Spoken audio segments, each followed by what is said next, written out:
Onam. Learn to make a boat for Onam.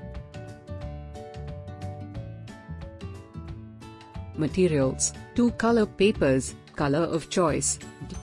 Cut the color paper into 7 strips. Each strip having a length of 21 cm and breadth of 1 cm.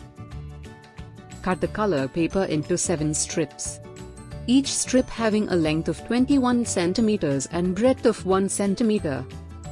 Place the blue strips next to each other.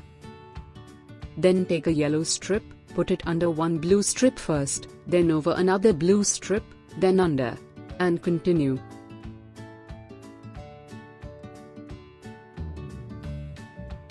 Do the same with the rest of the strips. Apply glue where both the strips are connecting. Press gently and let it dry. Stick the ends of the strips together, as shown. Now do it from the other sides as well. Now stick the sides as shown. Stick the colored stones for decoration.